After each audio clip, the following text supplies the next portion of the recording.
조용히 눈을 감고 마음의 문을 열어보세요. 이 인연이 왜 내게 왔는지 그 물음에 부처님의 지혜로 응답합니다. 지금부터 전해드릴 말씀은 부부라는 인연의 깊은 뜻, 전생의 업보와 그 수행의 의미를 부처님의 가르침과 함께 담아낸 이야기입니다. 함께 들으며 나와 당신의 인연이 고요한 깨달음으로 향하길 바랍니다. 부처님께서는 말씀하셨습니다. 인연 없는 사람은 길 위를 마주쳐도 스쳐 지나갈 뿐이고, 인연 있는 사람은 돌부리에 걸려 넘어지면서도 다시 마주선다. 지금 그대 곁에 있는 사람, 그대의 배우자라는 존재는 결코 우연히 곁에 놓인 인연이 아닙니다. 이름도 얼굴도 몰랐던 전생의 어느 삶에서 이미 씨앗이 뿌려졌고, 그 씨앗이 이 생의 가정을 이루게 한 것입니다. 불교에서는 이를 숙세의 인연이라 부릅니다. 3세에 걸쳐 쌓인 업의 흔적은 우리가 기억하지 못하더라도 그 에너지와 맺은 인연은 고스란히 현생에 나타나기 마련입니다. 그러니 지금 그대가 사랑하는 이든 혹은 원망하고 있는 이든 그대와 부부로 맺어진 사람은 결국 그대 자신의 업이 불러낸 인연입니다. 부처님께서는 자바함경에서 이렇게 말씀하셨습니다. 모든 인연은 원인과 조건이 있으니 그 인연이 성숙하면 반드시 결과가 따르느니라. 우리가 누군가와 눈을 마주치고 서로의 삶을 나누게 되는 그 모든 순간에는 과거의 원인이 숨겨져 있습니다. 하물며 평생을 함께 살아야 하는 부부의 인연이라면 그 깊이는 말로 다 헤아릴 수 없겠지요. 어떤 이들은 말합니다. 나는 왜 이 사람과 결혼했을까? 이 사람은 나와 너무 안 맞는다. 내 삶을 망친 사람이다. 하지만 부처님의 법은 말합니다. 지금의 인연은 우연이 아니라 그대가 선택하고 지은 업의 꽃이다. 업은 곧 작용입니다. 우리가 지은 말, 행동, 생각 하나하나가 또 다른 조건을 만나 열매를 맺는 것이지요. 그러니 지금 그대가 만난 그 사람은 그대가 전생에서 지은 말, 행동, 감정이 만들어낸 결과입니다. 이것은 비난이 아닙니다. 그 누구도 나무랄 수 없습니다.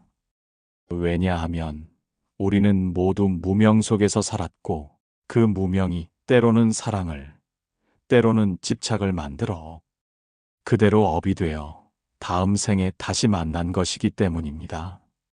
누군가는 전생에 내가 도왔던 사람일 수 있고, 또 누군가는 내가 상처를 주었던 인연일 수도 있습니다. 그 업은 사라지지 않고 언젠가 반드시 얼굴을 바꿔 다시 나를 찾아옵니다. 부부라는 이름으로, 가족이라는 관계로, 그리고 때로는 원수 같은 연으로. 하지만 부처님께서는 이 모든 인연이 해탈로 가는 수행의 길이 될 수 있다고 말씀하십니다. 부부는 나를 비추는 거울입니다. 그가 내게 주는 기쁨도, 그가 내게 주는 괴로움도 모두 내 마음의 움직임을 드러내는 법입니다. 그와 함께 살면서 나는 더 많은 것을 참아야 하고, 더 많이 내려놓아야 하며, 더 많이 나를 들여다보게 됩니다. 그래서 부처님은 말씀하십니다. 부부는 함께 수행하라고 맺어진 인연이다. 그 인연을 복으로 돌릴지 업으로 이어갈지는 오직 그대의 마음에 달렸다. 지금 그 사람을 떠올려 보십시오. 좋은 날만 있던 것은 아니겠지요. 하지만 우리가 함께 지내온 모든 순간 속에 수행의 씨앗이 심겨 있었습니다.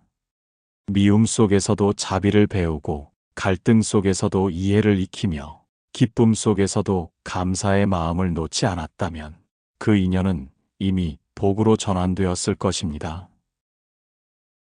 그대여, 지금의 배우자를 부처님이 붙여주신 이유는 그를 통해 그대가 깨달음을 얻고 자신의 업을 다하고 해탈의 길로 나아가길 바라셨기 때문입니다. 그러니 묻지 마십시오. 왜 그와 결혼했는가? 대신 이렇게 되묻는 것입니다. 이 인연 안에서 나는 무엇을 배웠는가? 이 질문이 그대의 삶을 바꾸는 첫 걸음이 될 것입니다. 부처님께서는 법구경에서 이렇게 말씀하셨습니다. 모든 것은 마음에서 비롯되며 마음이 청정하면 복이 따르고 마음이 흐리면 고통이 따른다. 부부관계에서 느끼는 고통도 그 마음에서 비롯된 업의 흔적에서 피어납니다. 그대가 지금 느끼는 괴로움은 지금 이 순간에만 생겨난 것이 아닙니다. 그 고통은 전생에서 서로가 서로에게 남긴 말, 생각, 행동의 흔적입니다. 때론 모질게 뱉은 말 한마디, 때론 외면했던 눈빛 하나, 그것이 씨앗이 되어 인연을 끌어당겼습니다. 부처님께서는 인과를 피하지 말라고 하셨습니다.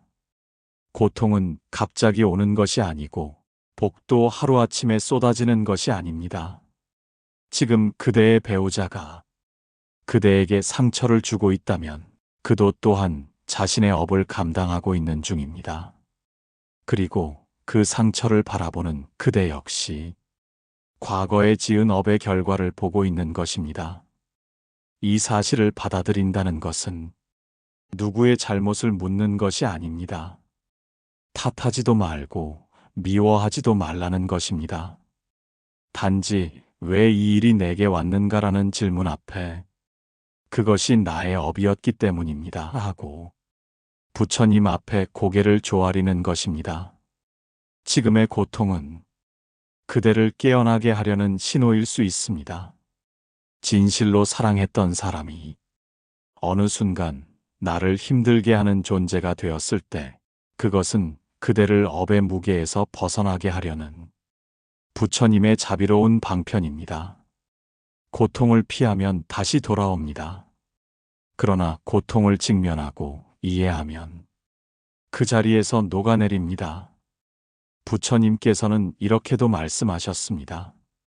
과거의 업을 알되 현재의 수행을 놓치지 말라. 지금 짓는 마음이 곧 내일의 삶이니라. 지금 그대를 괴롭게 하는 그 사람은 단순히 원망의 대상이 아닙니다. 그는 그대의 과거를 비추는 거울이며 미래를 결정지을 선택의 순간을 주는 존재입니다. 그대가 그를 탓하면 다시 그 인연은 다음 생에 되풀이됩니다. 그러나 그대가 그 인연을 자비와 이해로 품는다면 그 고리는 이 생에서 끝나게 됩니다. 부부는 그렇게 서로의 업장을 닦는 도반이 됩니다. 괴로움을 주고받는 사이에서 서로의 무명을 알아차리고 서로의 번뇌를 이해하며 함께 정진의 길로 나아가는 것입니다. 그대의 고통은 사라지지 않을지도 모릅니다. 하지만 그 고통을 대하는 태도는 부처님 말씀 앞에서 바꿀 수 있습니다. 탓에서 기도로, 미움에서 자비로, 포기로서가 아니라 깨어남으로써 바꾸는 것입니다. 그러니 그대여, 지금 당장은 괴로울지라도 이 고통이 업의 흔적이라면 그 흔적을 알아차리고 수행으로 돌리십시오. 다음 생에 또다시 같은 인연을 마주하고 싶지 않다면 지금 이 생에서 깨달아야 합니다. 그대가 먼저 멈추고 그대가 먼저 기도하고 그대가 먼저 미소 지을 수 있다면 업은 사라지고 인연은 복이 될 것입니다. 지금의 괴로움이 언젠가는 그대를 자유롭게 할 것이라는 것을 잊지 마십시오. 부처님께서는 자바함경에서 이렇게 말씀하셨습니다. 그 사람은 자신과 인연 있는 자를 향해 끌린다. 그 인연이 복이든 업이든 과거에 지은 행의 결과로 나타날 뿐이다. 그대가 사랑했던 그 사람, 처음에는 이유 없이 좋았습니다. 함께 있으면 편안했고 눈빛만으로도 통하는 듯 했으며 마치 오래전부터 알고 지낸 사이처럼 익숙하고 따뜻했습니다. 그것이 바로 인연의 신비입니다. 부처님은 인연을 업력의 작용이라 하셨습니다. 사람은 이유 없이 만나는 것이 아닙니다. 우연이라 여겨지는 만남도 그 깊은 뿌리에는 과거의 업이 작용합니다. 지금의 남편, 지금의 아내를 처음 만났을 때 그대의 마음이 끌렸던 것은 과거 생에서 이미 씨앗을 심었기 때문입니다. 그 씨앗은 감정이었을 수도 있고 애틋함이었을 수도 있으며 혹은 갚지 못한 빚이었을 수도 있습니다. 부처님께서는 말씀하셨습니다. 인연이란 과거의 행위로 맺어지며 그 인연은 반드시 결실을 맺는다. 우리가 사랑에 빠질 때 그 끌림은 단순한 감정의 불꽃이 아니라 전생의 인연이 현생의 문을 두드리는 소리입니다. 기억하느냐? 이 생에서 우리가 다시 만났음을. 그러나 그 인연이 항상 복된 것만은 아닙니다. 처음엔 사랑이었으나 시간이 흐르며 고통으로 바뀌는 경우도 있습니다. 그것은 전생의 인연이 복이 아닌 미완의 업이었기 때문입니다. 부부는 서로를 통해 업을 소멸하는 도반입니다. 그대를 끌리게 만든 이가 지금 그대를 괴롭게 하고 있다면 그것은 그 인연이 아직 끝나지 않았기 때문입니다. 부처님께서는 또한 이렇게 말씀하셨습니다. 과거의 인연으로 지금의 만남이 있고 지금의 마음으로 미래의 인연을 짓는다.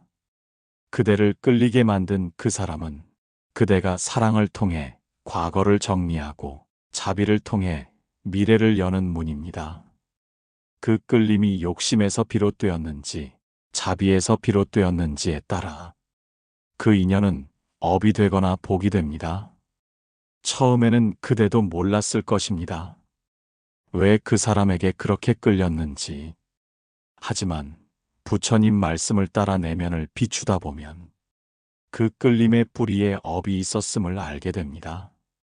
그대를 다시 태어나게 한 업, 그대를 다시 그 사람에게 이끈 업, 그리고 지금 그 사람을 통해 그대를 깨닫게 하는 그 업, 그 모든 것을 알아차릴 때 비로소 인연은 단순한 감정이 아니라 수행의 장으로 바뀝니다. 그러니 그대여, 그 끌림을 탓하지 마십시오. 그 인연을 후회하지도 마십시오. 그대가 그 사람에게 끌린 이유는 부처님께서 그대를 깨우시려는 자비의 인연이었으니 사랑이 고통이 되었다면 그 고통을 통해 자비를 배우십시오. 끌림이 집착이 되었다면 그 집착을 통해 놓아줌을 익히십시오.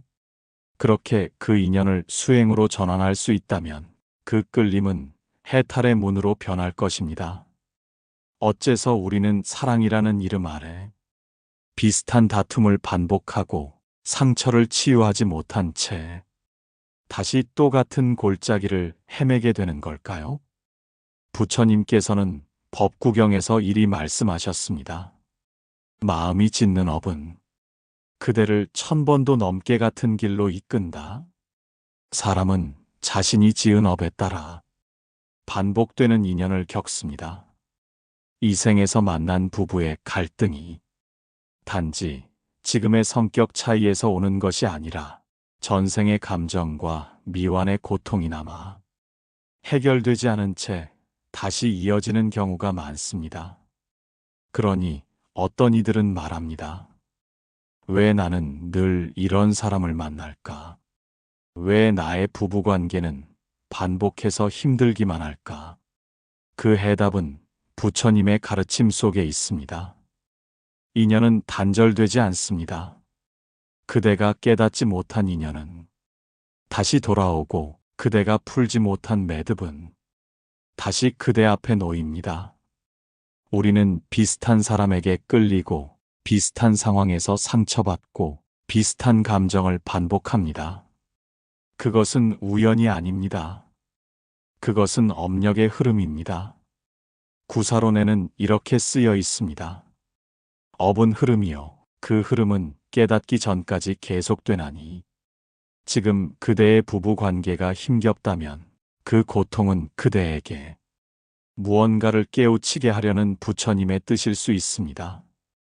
한 사람은 늘 참는 역할을 하고 다른 한 사람은 늘 상처 주는 역할을 할 때 그 안에는 전생의 역할 바꿈이 숨어 있습니다. 이전 생에서 내가 그에게 준 상처를 이번 생에서는 내가 겪음으로써 균형을 맞추고 있는지도 모릅니다. 부처님은 말씀하셨습니다. 과거의 악업은 고통을 부르고 자비로 그 고통을 비우면 복으로 바뀌느니라. 그대가 고통받는 이유는 죄가 있어서가 아니라 마침내 그 고통을 내려놓고 자비로 그 인연을 정화하라는 시간이 도래했기 때문입니다. 그래서 우리는 깨닫기 전까지 같은 문제에 맞닥뜨립니다. 다른 얼굴이지만 같은 본성을 지닌 사람에게 끌리고 다른 환경이지만 같은 상처를 받으며 살아갑니다. 그 모든 반복은 우리가 아직 그 인연의 본질을 온전히 직면하지 않았기 때문입니다. 그대여, 자신을 탓하지 마십시오. 상대도 원망하지 마십시오.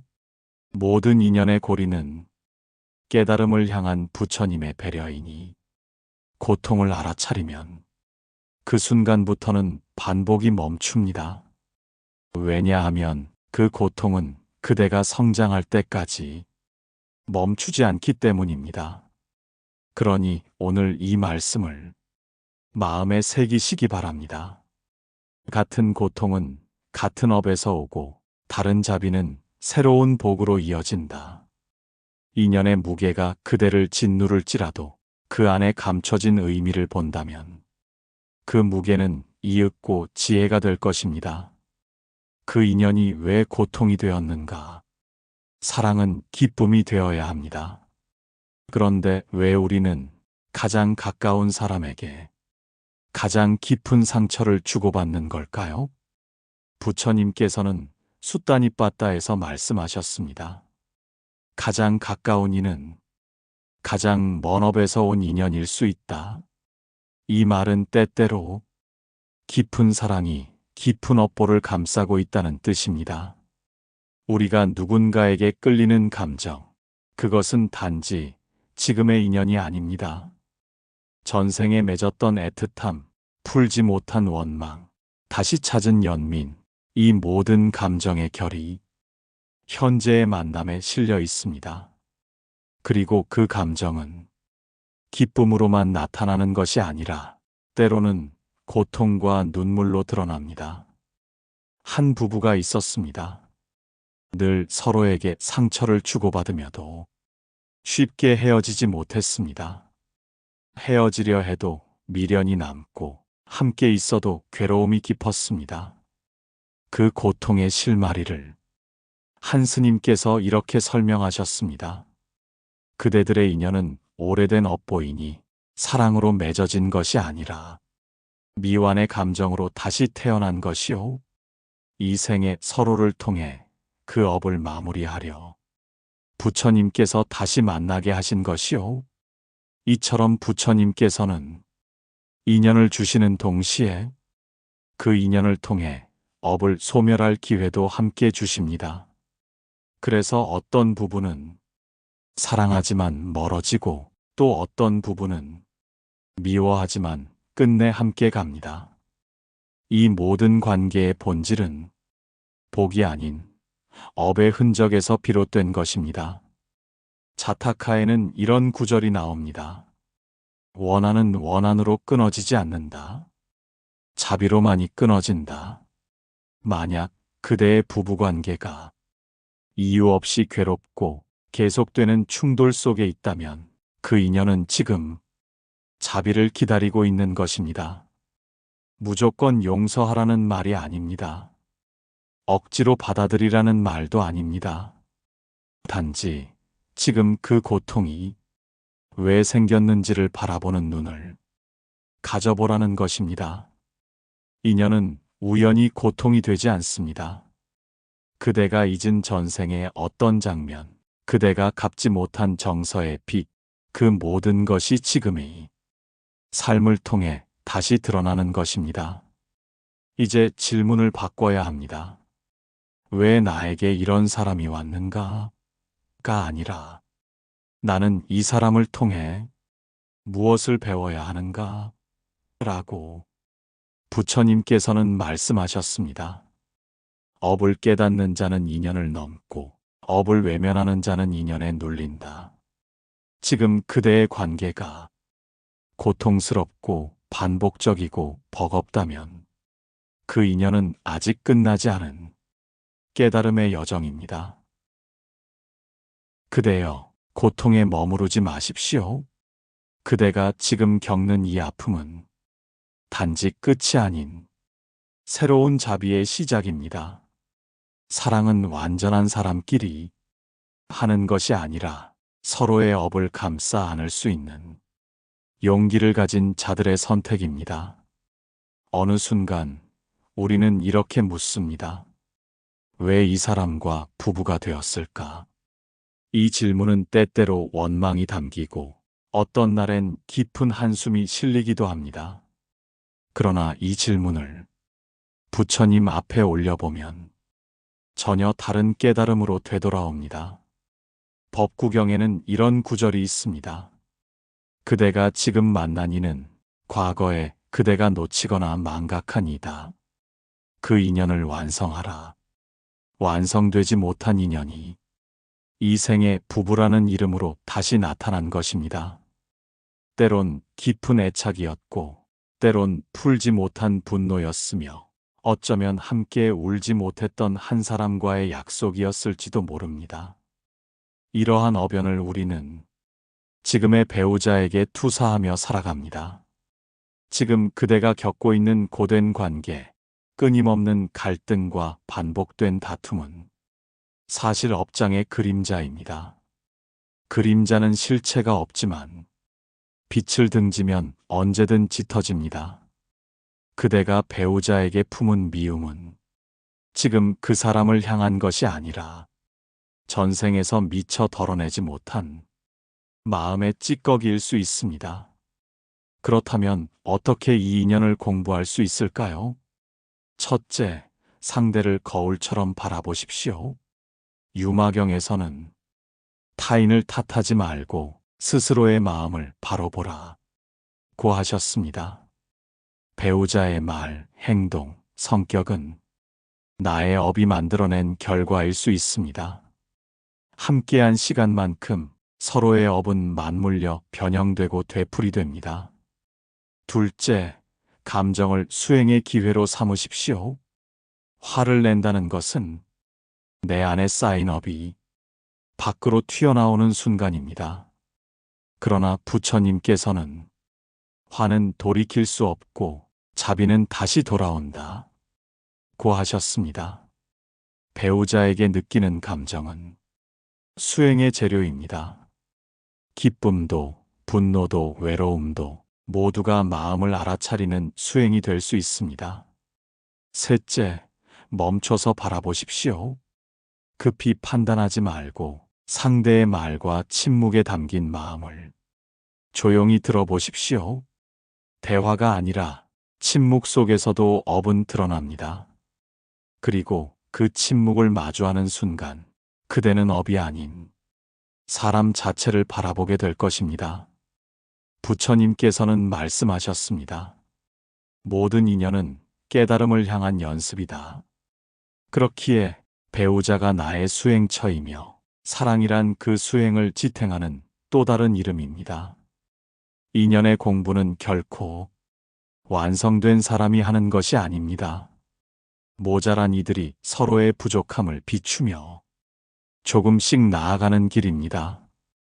부부는 서로의 업을 담고 닮은 업을 지우며 자비의 길을 함께 걷는 인연입니다. 그대여, 지금 이 사람과의 삶에서 가장 깊은 깨달음을 얻으십시오. 그대가 배우자를 통해 배운 사랑이 결국 그대 자신을 구원할 것입니다. 우리는 종종 말합니다. 그만두고 싶다. 도저히 더는 함께할 수 없다. 그 말에는 지쳐버린 마음과 포기하고픈 결심이 담겨 있지요. 그러나 그럼에도 불구하고 함께 살아갑니다. 매일같이 또다시 그 까닭은 무엇일까요? 왜 부처님은 이토록 힘든 인연을 끊지 못하도록 두셨을까요? 자바함경에는 이런 말씀이 있습니다. 전생에 업을 같이 지은 자는 가까운 자리에서 다시 만난다. 그 인연을 다하지 못하면 세세생생 다시 엮이리라. 우리는 그 사람과 헤어질 수 없도록 이미 마음의 매듭을 지어버린 것입니다. 그 매듭은 분노로 묶였고 후회로 엮였으며 집착과 미련으로 매듭되었습니다. 그러나 그 매듭을 칼로 끊어낼 수는 없습니다. 칼은 또 다른 상처를 남길 뿐입니다. 그 매듭은 기도와 자비로 조심스레 풀어야 합니다. 헤어질 수 없는 인연은 벌이 아니라 기회입니다. 부처님께서는 그 인연을 통해 그대가 놓치고 있었던 가장 중요한 수행을 하게 하십니다. 그것은 바로 참을 인의 공부입니다. 참는다는 것은 억지로 견디는 것이 아니라 상대의 괴로움까지 껴안는 것입니다. 부처님께서는 말씀하셨습니다. 참음은 모든 덕행의 근본이요. 자비는 모든 업장을 씻는 물이다. 그대가 지금 견디는 그 시간은 앞으로 다시 태어나지 않기 위한 마지막 윤회의 관문일지도 모릅니다. 배우자와의 반복되는 다툼, 이해할 수 없는 말과 행동, 견딜 수 없는 상처들, 그 모두가 그대를 자비로 이끄는 수행의 계단입니다. 그리고 그 계단을 올라서면 어느 날 문득 알게 될 것입니다. 이 사람이 아니었다면 나는 평생 내 마음을 들여다보지 못했겠구나. 헤어질 수 없는 인연은 그대의 성장과 구도를 위한 부처님의 깊은 방편입니다. 떠나는 것보다 머무는 것이 더 어려울 때 그 자리엔 수행의 씨앗이 있습니다. 그대여, 이 인연을 원망하지 마십시오. 헤어질 수 없음이 곧 그대를 향한 부처님의 자비입니다. 지금 함께 걷는 이 길도 언젠가는 회향된다. 부부로 산다는 건 두 인연이 서로를 하루도 빠짐없이 비추는 거울이 되는 일입니다. 좋은 날엔 웃음을 비추고 험한 날엔 상처를 비추며 그렇게 서로를 마주합니다. 하지만 그 거울 속 모습이 늘 반가울 수는 없습니다. 상대의 허물 속에 내 그림자가 비치고 내 미움 속에 상대의 과거가 반사됩니다. 그럴 때 우리는 묻습니다. 언제까지 이 삶을 함께 해야 하나요? 이 인연 언제쯤 끝나나요? 법구경에서 부처님은 말씀하십니다. 생긴 모든 것은 사라진다. 이 인연도 언젠가는 흩어지리라. 그대의 인연 또한 영원하지 않습니다. 영원한 고통도 영원한 집착도 없습니다. 이 길도 언젠가는 회향의 순간을 맞이합니다. 회향이란 수행이나 공덕의 끝자락에서 그 뜻을 되돌려 모든 중생의 이익을 위해 돌려주는 행위입니다. 즉, 부부로서 살아온 삶이 애증만 남는 것이 아니라 서로를 통해 쌓아온 공덕이 다른 이에게 흘러갈 수 있도록 마음의 향방을 정리하는 일입니다. 함께 걸었던 세월을 억울함으로 묵지 말고 서운함으로 기억하지 마십시오. 그대의 속 깊은 자비로 이 인연을 회양하십시오.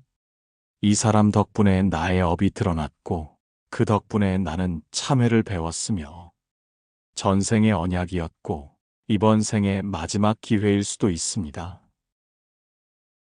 그대여, 오늘의 한숨도 내일의 고통도 모두 회향의 문을 향해 걷는 복된 인연이 되게 하십시오. 인연의 깊이는 고통을 통해 드러납니다. 사랑만 가득했다면 그 인연은 시험받지 않았을 것입니다. 그러나 고통이 깃들었기에 그대는 인연의 진실을 조금씩 깨달아 갑니다. 부처님께서는 말씀하셨습니다. 모든 괴로움에는 이유가 있다. 그 까닭을 알면 괴로움은 길이 된다. 쌍유타니까야의 이 말씀은 부부의 길에도 그대로 적용됩니다. 왜 이 사람일까? 왜 다른 누구도 아닌 이 사람과 한 지붕 아래 살아야 하는가? 그대는 이유 없이 누군가와 인연 맺지 않습니다. 전생의 언어, 업의 무늬, 마음의 결이 얽히고 설켜 지금 이 자리에 이르게 된 것입니다. 어쩌면 그대는 그 사람을 미워하면서도 헤어날 수 없는 연민을 느끼고 벗어나고 싶으면서도 함께 있어야만 하는 깊은 울림을 경험할지도 모릅니다. 그 모든 모순은 함께 깨달으라는 부처님의 뜻이 담겨 있기 때문입니다. 장하함경에서는 이렇게 전합니다. 어리석은 자는 고통을 피하고자 하나 지혜로운 자는 그 속에서 깨달음의 불씨를 찾는다. 그대의 고통은 우연이 아닙니다. 그대가 기도하며 견디는 이유, 그대가 참으며 지내는 날들, 모두 그 사람과 함께 마음을 닦아가라는 부처님의 가르침입니다. 상대의 허물 속에서 그대는 용서를 배우고 자신의 부족함 속에서 참회를 익히며 함께 겪는 고통 속에서 연민의 자비를 키워가야 합니다. 인연은 단지 사랑만을 위해 주어진 것이 아닙니다. 때로는 깨달음을 위한 수행의 장으로 우리 앞에 놓입니다. 그래서 부부라는 관계는 가장 깊은 수행의 장이며 가장 거룩한 거울이 됩니다. 그 거울 앞에서 날마다 마음을 들여다보고 허물을 씻고 업장을 녹이고 지혜를 닦아야 합니다. 그대여, 지금 이 고통이 그저 괴로운 삶의 일부라 여기지 마십시오. 그대와 그 사람 함께 깨달으라는 뜻이 담긴 위대한 불연이라 여기십시오. 그리고 그 인연을 향해 이렇게 기도하십시오. 부처님, 이 고통을 깨달음으로 전환하게 하소서. 이 인연 속에서 자비를 배우고 마침내 해탈의 길로 나아가게 하소서. 인연이 깊을수록 업도 깊다. 부처님께서는 말씀하셨습니다.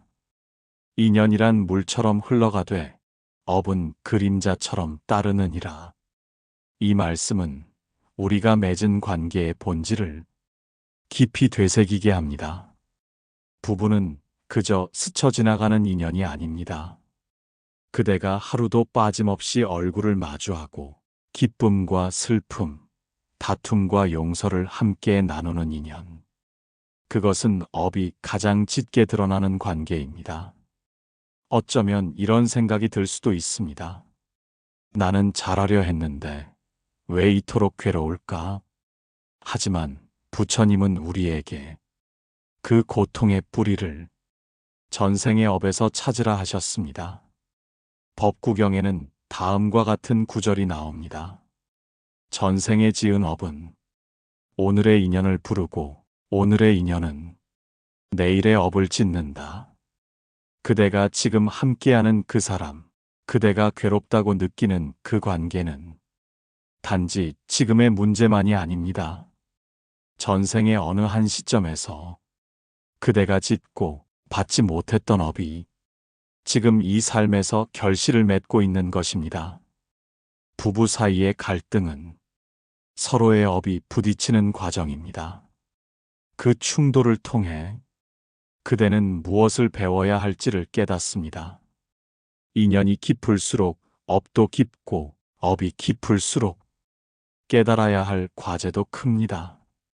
그렇기에 부처님은 가장 가까운 인연일수록 더 많은 자비를 베풀라고 가르치셨습니다. 남보다 가족에게 자비하라. 그 자비가 진정한 수행이니라. 이 말은 부부에게도 똑같이 적용됩니다. 그대여, 상대의 말이 거칠고 마음이 닫혀 있다고 느껴질지라도 그 속에서 그대가 먼저 자비를 지어야 합니다. 자비는 업을 씻는 불입니다. 그 불로 상대의 분노를 녹이고 자신의 집착을 태워내야 인연은 새로운 길을 열게 됩니다. 기도하십시오. 묵묵히 아침마다 촛불을 켜고 이렇게 읊조리십시오. 그대와 나, 이 깊은 인연이 복이 되게 하소서. 우리의 업이 이 생에서 마침내 자비로 회향되게 하소서. 이 기도는 곧 두 사람의 과거를 해원하고 미래를 밝히는 지혜의 등불이 될 것입니다. 이 인연이 업인지 복인지는 내가 만든다. 부처님께서는 말씀하셨습니다. 세상에 우연은 없다.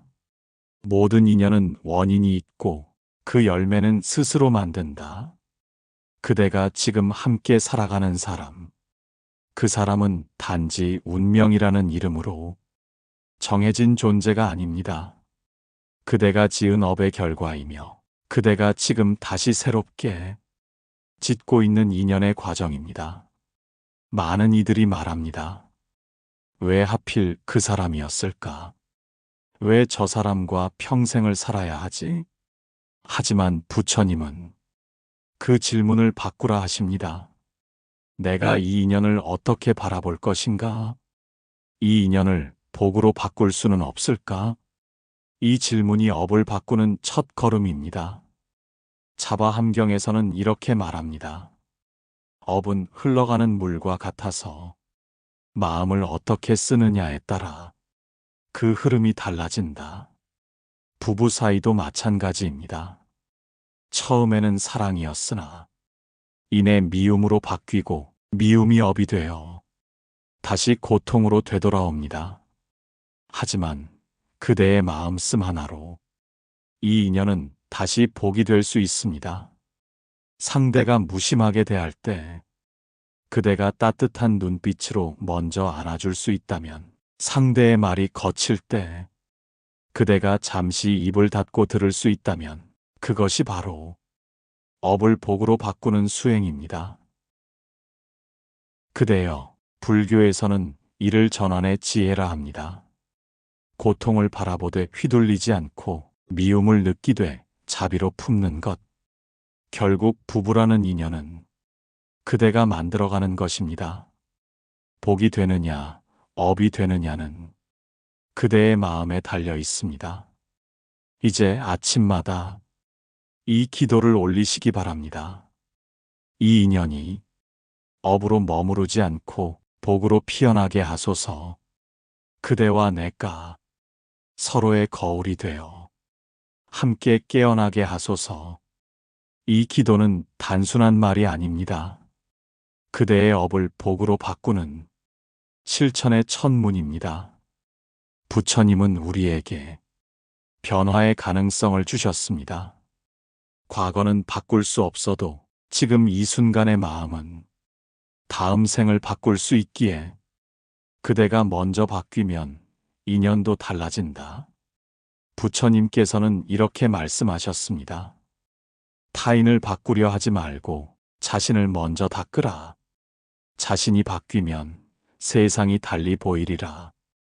부부 사이의 괴로움은 대개 상대의 말과 행동에서 비롯되는 듯 보입니다. 하지만 깊이 들여다보면 그 괴로움을 키우는 것은 그대 자신의 반응입니다. 상대의 무심한 말 한마디에 상처받고 분노하는 그 마음. 그 마음이 자라서 업이 됩니다. 법구경에 나옵니다. 남의 허물을 보지 말고 자신의 허물을 보라. 남을 꾸짖기보다 스스로를 단속하라. 상대를 바꾸려 하기 전에 그대 스스로의 내면을 들여다보십시오. 그대는 과연 따뜻한가요? 그대는 과연 진심으로 이해하려 했나요? 인연은 거울과도 같습니다. 그대가 웃으면 거울도 웃고, 그대가 찌푸리면 거울도 찌푸립니다. 부부 사이도 마찬가지입니다.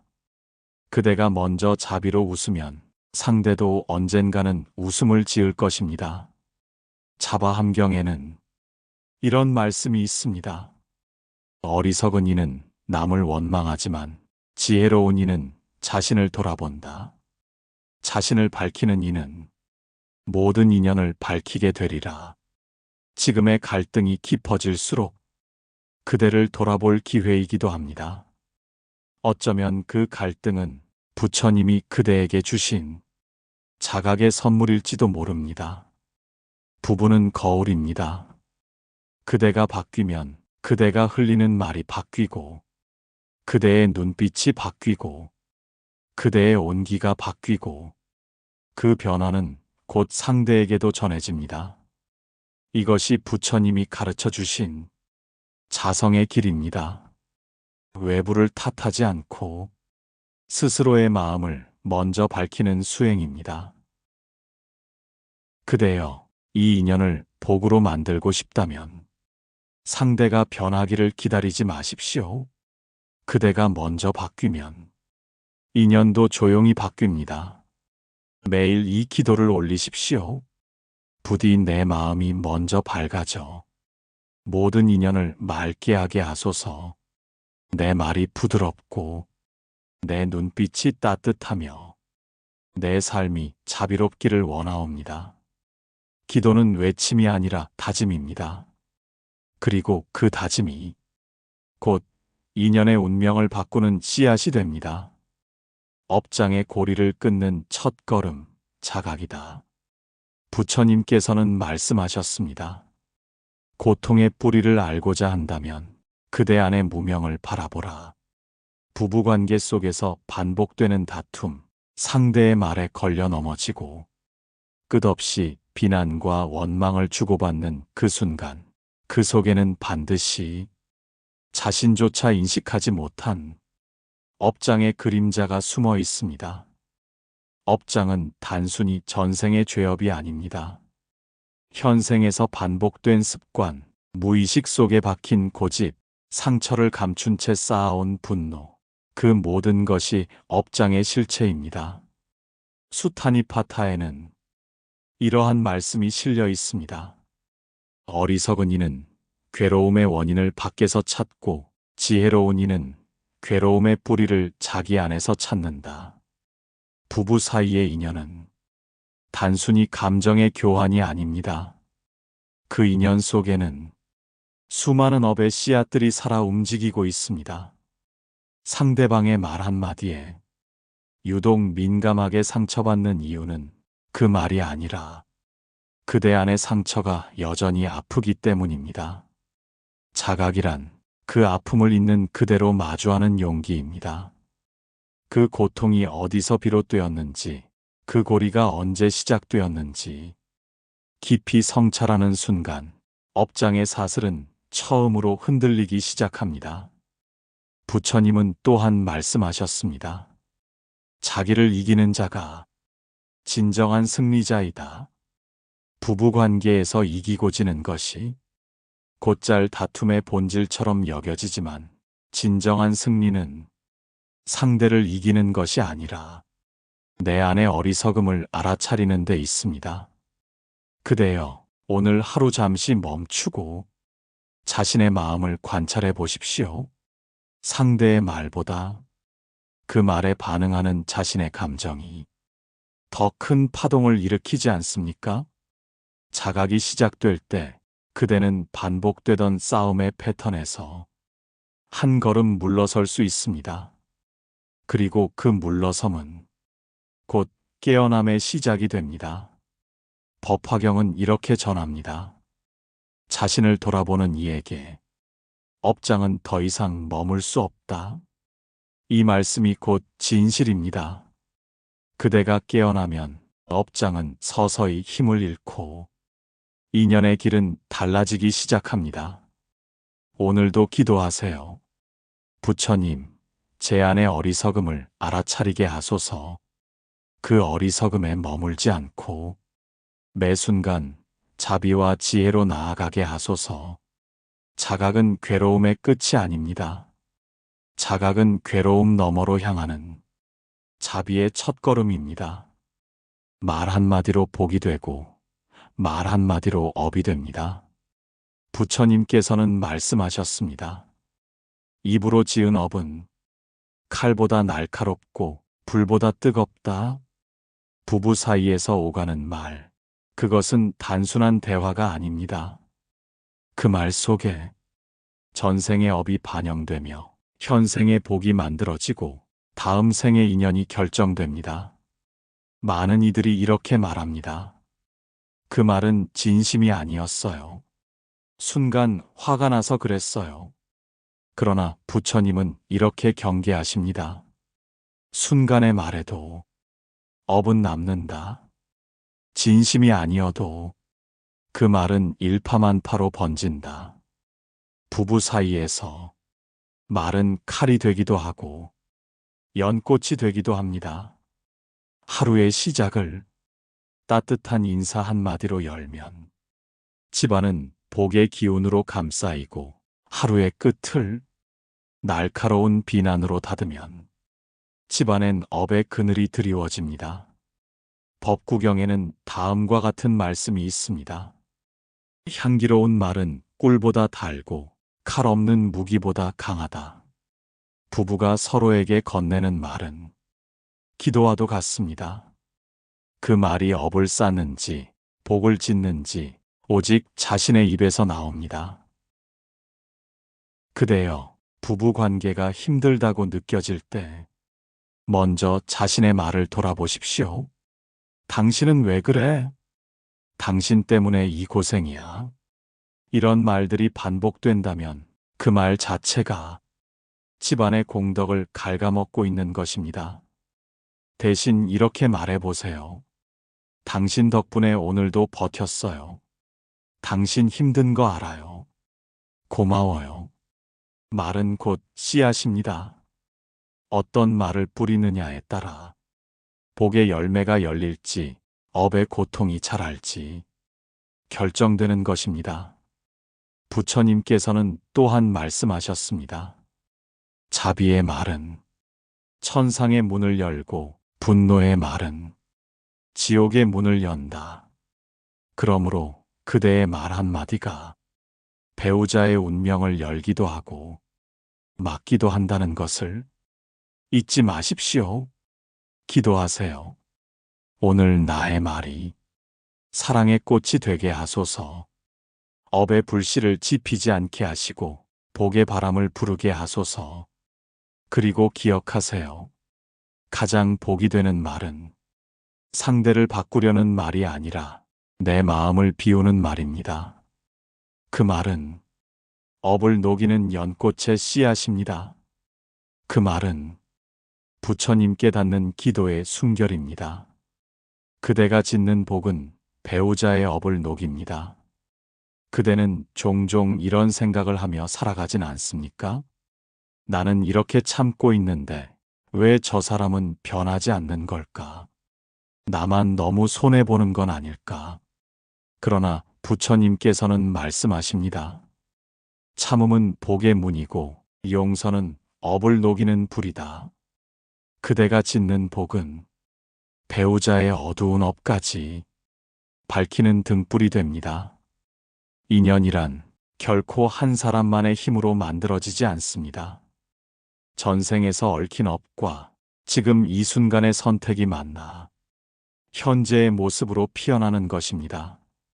지금 배우자가 고집스럽고 화를 내고 미움을 품고 있다면 그 모습은 전생의 업에서 비롯된 그 사람의 짐입니다.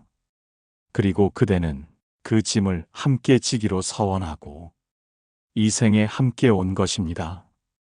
자바함경에 이런 구절이 있습니다.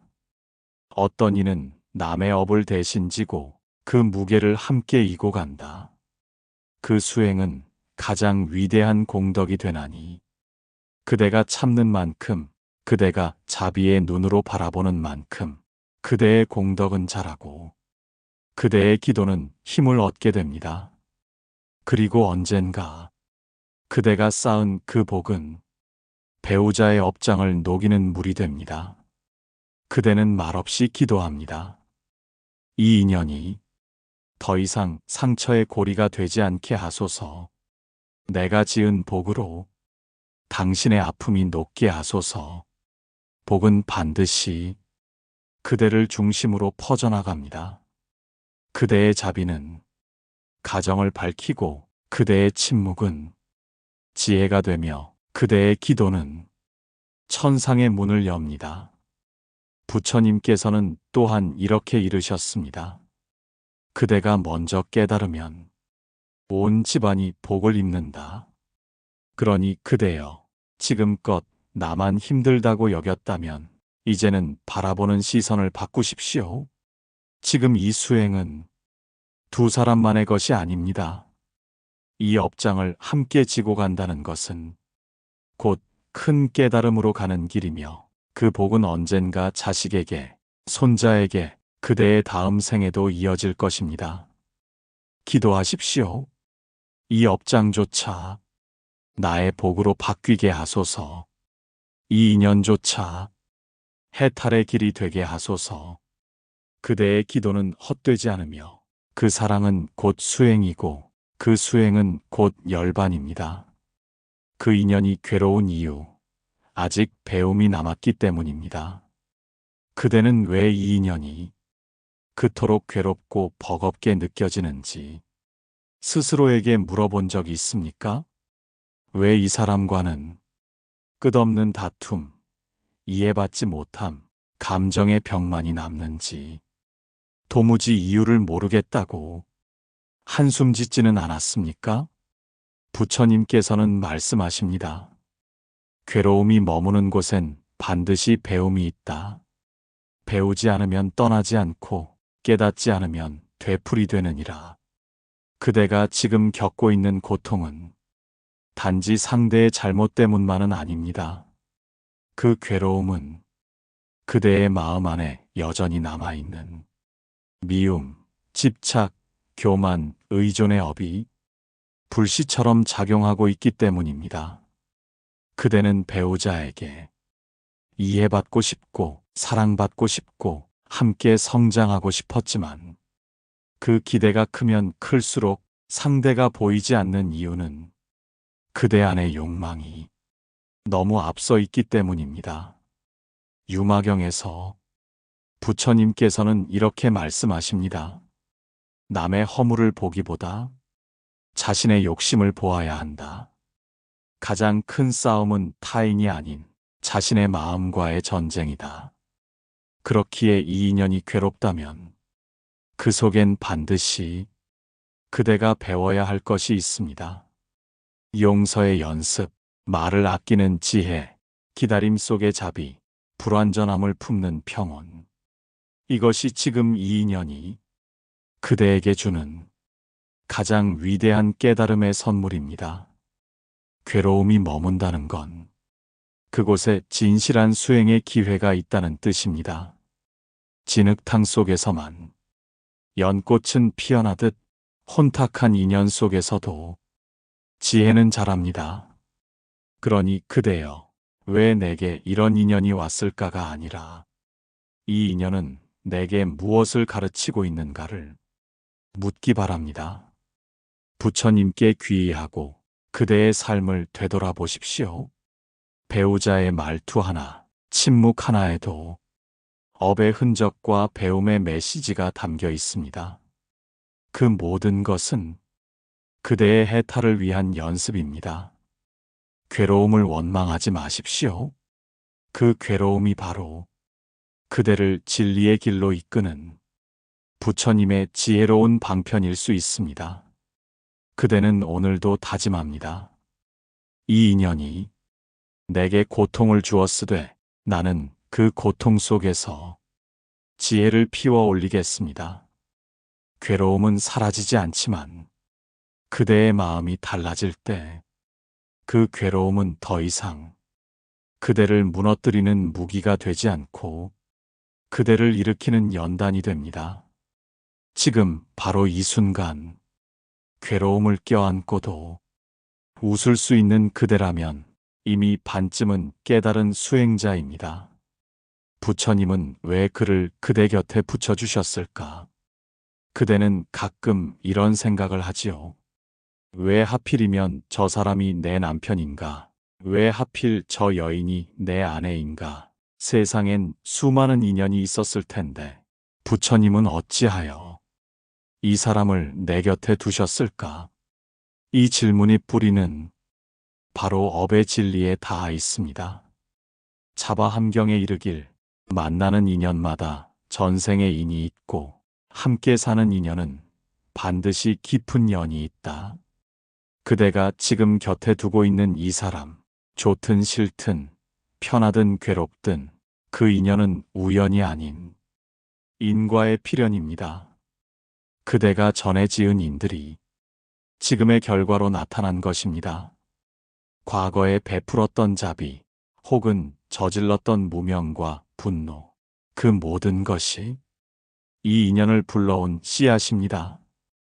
그래서 부처님은 그대를 혼자 두지 않으시고 이 사람을 통해 깨달음의 문을 열도록 하신 것입니다. 그대는 배우자를 통해 자신의 어리석음을 보고 인내와 자비를 배우며 무너질 듯한 마음을 일으키는 법을 익혀가는 수행자가 됩니다. 부처님은 우리에게 괴로움을 없애주시지 않습니다. 다만 괴로움을 이겨낼 힘을 배울 기회를 주십니다. 그대의 배우자, 그 존재 자체가 부처님이 보낸 하나의 스승일 수 있습니다. 말이 통하지 않을 때마다 그대는 경청을 배웁니다. 마음이 다칠 때마다 용서의 폭을 넓힙니다. 공감받지 못할 때마다 그대는 스스로를 위로하는 지혜를 찾습니다. 이처럼 모든 상처는 배움의 문이 되어 그대를 더 깊고 단단한 사람으로 빚어냅니다. 그러니 부처님은 이 사람을 그대 곁에 붙여주신 것입니다. 그대는 이렇게 말할지도 모릅니다. 하지만 너무 힘듭니다. 나는 행복해지고 싶습니다. 그 마음 부처님도 아십니다. 그래서 말씀하셨습니다. 진리는 고로부터 시작된다. 고를 알아야 멈추는 법을 배우고 멈춤을 알아야 길을 걷는다. 지금 그대가 겪는 고통은 진리의 입구입니다. 그 고통 속에서 무언가를 놓고 무언가를 버리고 무언가를 새로 쌓아가는 길을 그대는 가고 있는 것입니다. 부처님은 그대의 행복을 원하십니다. 다만 쉽게 얻는 기쁨이 아닌 지혜에서 피어난 평온을 주고자 하십니다. 그러므로 오늘도 그대를 다시 배우자의 곁으로 보내며 속삭이십니다. 그대여, 사랑하는 법을 배우라. 상처를 품는 법을 익히라. 함께 늙어가는 인연이 업을 덜고 복을 짓는 길이 되리라. 그대는 이제 압니다. 그 사람은 그대를 괴롭히는 자가 아니라 그대를 단련시키는 부처님의 선물이라는 것을. 같은 업, 다른 반응. 이제는 달라져야 할 시간. 그대는 매일같이 반복되는 감정 속에 묶여 있지는 않으십니까? 같은 말, 같은 갈등, 같은 상처 속에서 똑같은 반응으로 스스로를 더욱 아프게 만들고 있진 않으신가요? 부처님께서는 말씀하셨습니다. 업은 결과를 낳되 그 결과에 어떻게 반응하느냐에 따라 새로운 업이 생긴다. 같은 업을 안고 태어난 두 사람이라 하여도 그 업을 어떻게 마주하고 어떻게 반응하느냐에 따라 그들의 삶은 전혀 다르게 펼쳐집니다. 그대와 배우자 사이에 생긴 갈등과 고통, 그것은 분명 전생에서 맺은 인연의 결과입니다. 그러나 지금 그 업을 대하는 태도는 오롯이 그대의 선택에 달려 있습니다. 누구는 고통을 원망으로 키우고 누구는 고통을 자비로 녹입니다. 누구는 상처를 반복하며 스스로를 더 깊은 수렁으로 몰아넣고 누구는 상처 위에 연민을 심고 자신과 상대를 함께 구합니다.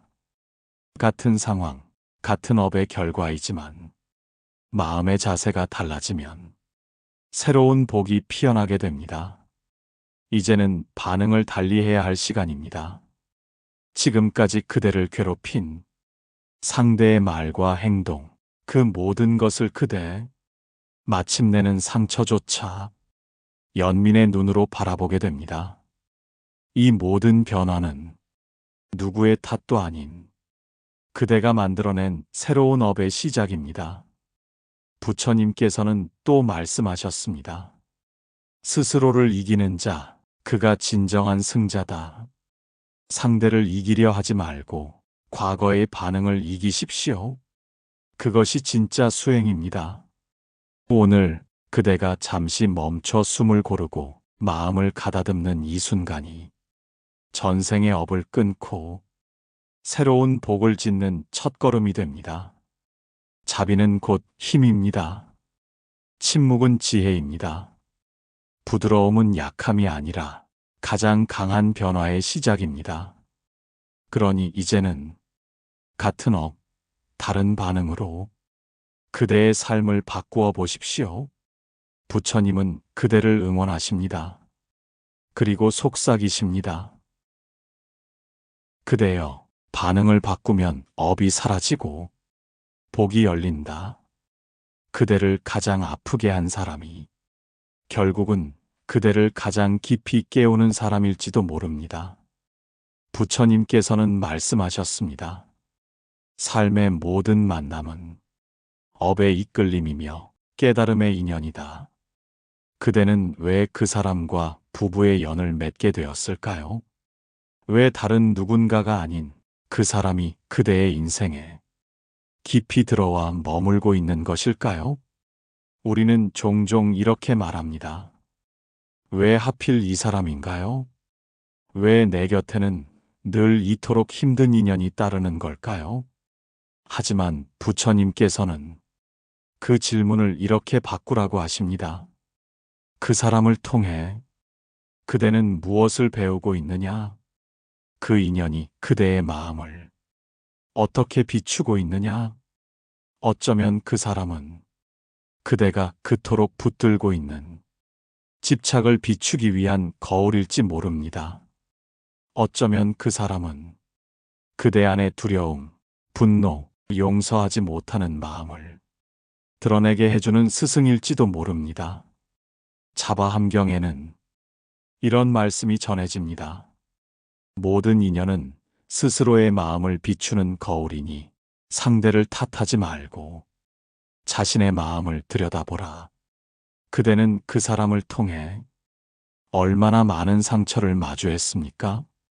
얼마나 많은 감정을 경험했고 얼마나 많이 울고 스스로를 되돌아보게 되었습니까?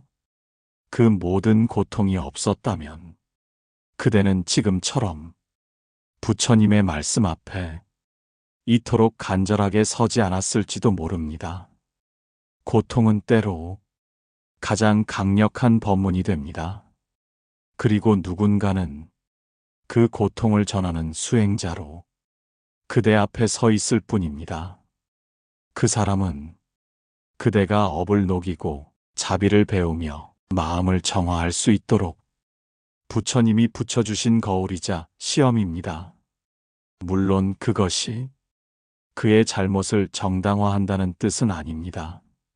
하지만 그 인연을 통해 그대가 더 자비로워졌고 더 단단해졌고 더 지혜로워졌다면 그 사람은 단순한 인연을 넘어 깨달음의 촉매가 된 셈입니다.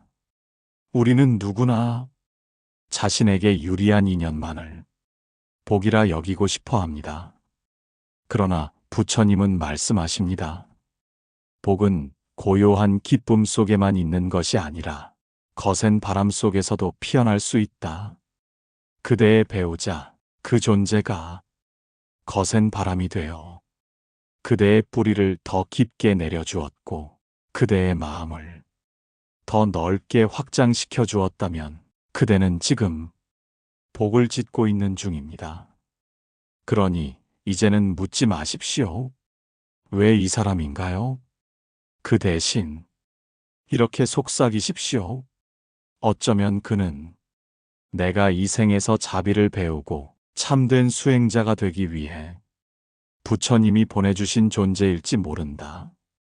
그 순간 그대의 인연은 업이 아닌 복으로 변하기 시작할 것입니다. 부처님께서 그대에게 속삭이십니다. 그대여, 그 사람을 미워하지 마라. 그는 그대를 부처의 길로 이끄는 숨은 인연일지도 모른다. 수많은 인연 중에서도 끝내 복으로 남는 인연은 무엇이 다를까요? 부처님께서는 말씀하셨습니다. 업으로 맺어진 인연이라도 자비와 지혜로 닦으면 복이 되어 돌아온다. 모든 부부의 시작은 다릅니다. 사랑으로 만난 이도 있고 책임감으로 이어진 이도 있으며 어떤 이는 얽히고 설킨 업보로 만나기도 합니다. 하지만 그 출발보다 더 중요한 것은 그 인연을 어떻게 가꾸고 살아내느냐입니다. 법구경에는 이런 말씀이 있습니다. 부부는 서로의 마음을 비추는 등불과 같고 그 불빛이 어두운 업장을 밝히면 삶이 곧 도량이 된다. 복으로 남는 인연은 처음부터 완벽하지 않았습니다. 서로 다르고 서로 상처를 주고받으며 수없는 다툼과 오해를 겪었을지도 모릅니다. 그러나 그 모든 과정을 수행의 길로 받아들인 이들은 마침내 그 인연을 복으로 바꾸었습니다. 그대는 지금 그 길에 어디쯤 서 계신가요? 혹여 아직 용서하지 못한 말이 있다면 그대 안의 분노를 먼저 내려놓으십시오. 혹여 아직 치유되지 못한 상처가 있다면 그대 스스로를 먼저 자비로 안아주십시오. 그 인연을 바꾸려 하지 말고 그 인연 속에서 그대를 바꾸는 연습을 해보십시오. 부처님께서는 이런 가르침을 주십니다. 사람은 거울을 닦듯 자신의 마음을 닦아야 한다. 그러면 그 마음이 세상 모든 인연을 밝히게 된다. 복이 되는 인연은 결국 마음에서 비롯됩니다. 그 마음이 탐욕이 아닌 이해로, 분노가 아닌 용서로, 무지가 아닌 자각으로 채워질 때 같은 사람도 달리 보이고 같은 말도 따뜻하게 들리며 같은 하루도 수행의 순간이 됩니다. 한 인연이 복이 되는 데에는 많은 시간이 걸립니다. 그만큼 많은 눈물과 인내, 그리고 부처님 앞에 엎드리는 기도가 필요합니다. 그러나 그 길을 걷는 사람은 압니다.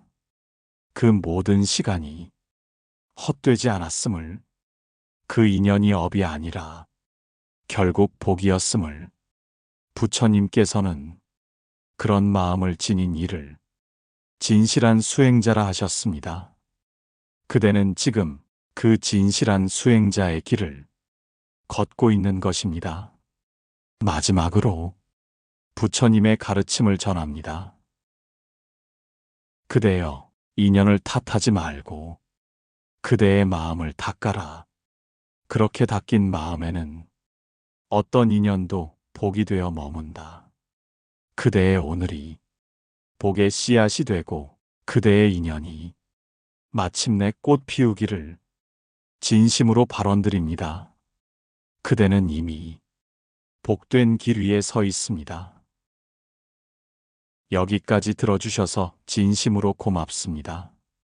이 인연이 왜 내게 왔는지, 때로는 이해되지 않았던 그 사람의 말과 행동이 오늘부터는 수행의 거울이 되기를 바랍니다. 부처님의 말씀처럼 업이었던 인연도 자비로 닦으면 복이 됩니다. 부디 그대의 인연이 괴로움이 아닌 공덕으로, 상처가 아닌 깨달음으로 남기를 기도드립니다. 함께 마음의 길을 걷고 싶다면 구독과 좋아요로 응원해 주세요. 나무관 세음보살